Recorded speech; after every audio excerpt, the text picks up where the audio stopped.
Hello, my viewer. This is Voiceman Corner. I am here to talk about the day I was challenged by Ann Njogu to write 5 dreams, 5 visions, 5 prayer items that God would fulfill in less than 15 years. They were weird dreams that I was pushed to write them down. So, when I finished high school, the business I had used to finance my high school education was adversely affected by the prices of bread. So I reverted to work in coffee and tea plantation.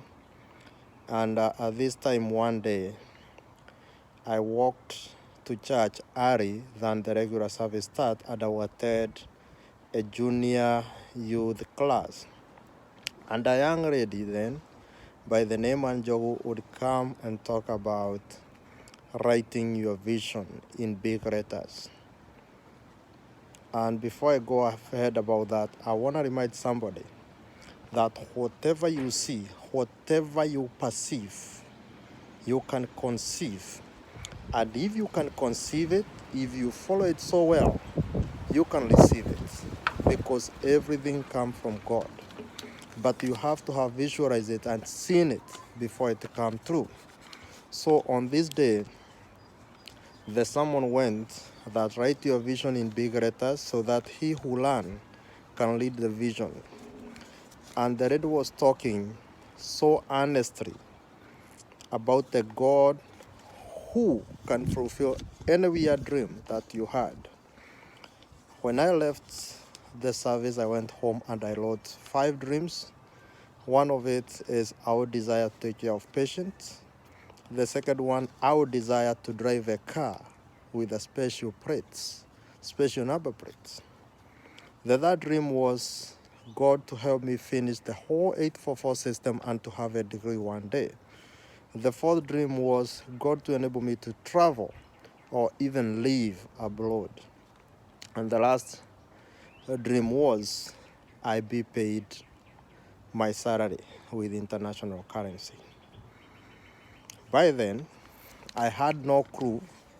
I had no imagination how this would come through before even 15 years, before even 10 years were over. So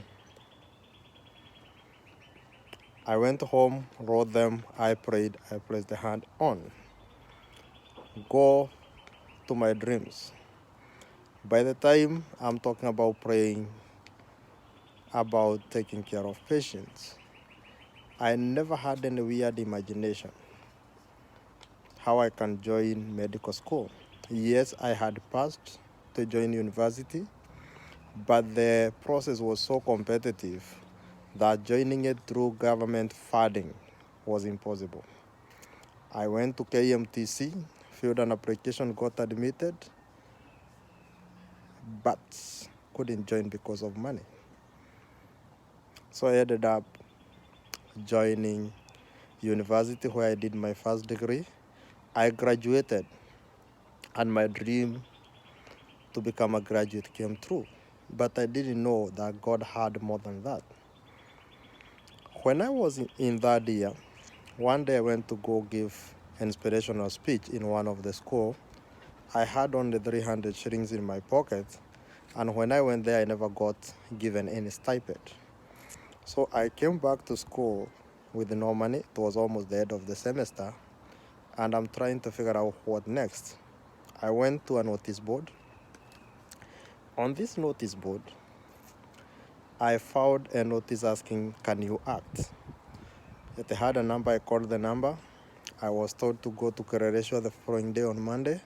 And when we went to Kerereshwa, I remember we were given 14,000 as facilitation fee for us to be able to be meeting to act.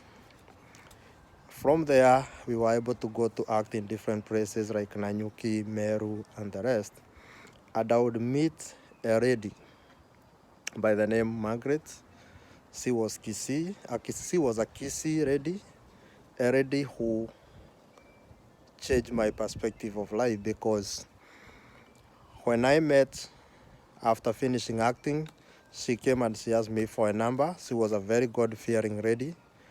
And she started giving me jobs to be her assistant when she was doing research. And one day, she called me and asked me if I can be able to mark exams, English exam for that matter. For those who knows me very well, me and English, we are strangers. But I took a leap of faith and I went. We did the test to mark the exam, but I did not pass. As we were almost leaving after we were told some of us didn't make it, we were stopped by a white lady. And the lady asked us, would you like a job to be invigilating exams? And we said yes. When we went to sign in the papers to be invigilating the exams we were supposed to be invigilating, they were from Edith Cowan University in Australia. So the papers, the salary was in hourly rate, and it was in dollar form. For the first time, I signed a paper that was telling my salary to be hourly, and in dollar form happened. I have tried to connect with the lady who introduced me to that place. I have never been successful after that. I think she was just an angel who was supposed to help me. She gave me a chance to have even client in Westland to help out in their schooling, in their education, and I was able to have my eyes opened about how people lived in those high suburb areas. Later on one day, I would try to go do medicine or courses in healthcare part-time, and I would be declined. But God is a big God, because the other dreams would one day come in a very strange way. Because God would open up a way for me to be able to work and live abroad. So my third dream to travel, live abroad came true. And that also came with a chance to be paid with international currencies. My dream to drive a vehicle with a special number plate, I won't lie to you, what I was aiming to was maybe get a job with the Red Cross, get a job with the UN. Those are the number plates I was talking about. But I did not know that God would be able to give me a driver's license, a right to own a motor vehicle in a foreign country, and for that matter, a first world country, and have ability to travel, not just with road, but also to travel by air. Where I was coming with this story is, there is a God who is in heaven who can put your dream together. Beside graduating, I graduated again in the medical field. In the healthcare, I take care of patients. And all dream came into place. One day, everything was in place. But when I was writing these dreams, I could not tell. And I remember the word that Ann Njogu said that time, that even if you desire to win a green card, even if 1 billion people apply, if God spots you, you can win it. Even if you want a government job, if God want it to happen, you don't need to know anybody who get it. I'm sorry to say this. I have held 3 different government jobs. And I have never had a godfather, and I know nobody. Because I have a God who is a father. Today, what I'm comparing somebody is, you don't need many keys in life to succeed. You just need the right key.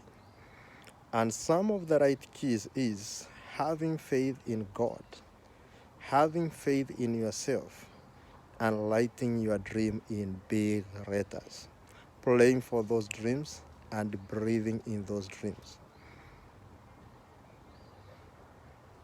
I used to earn, by that time when I was writing my vision, 150 shillings a day. That's $1.50 a day.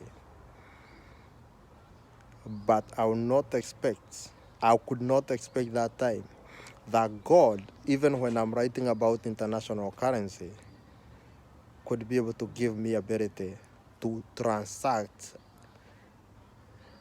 my daily activities, international money. I did not expect that God would make it come that true.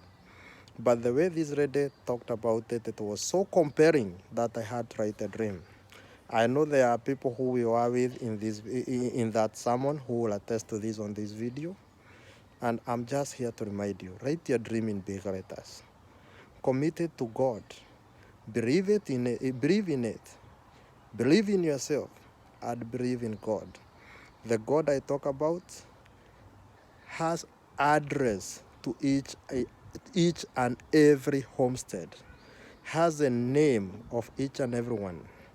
You are not lost. You are not out of his eye. You are in his sight. Remember that.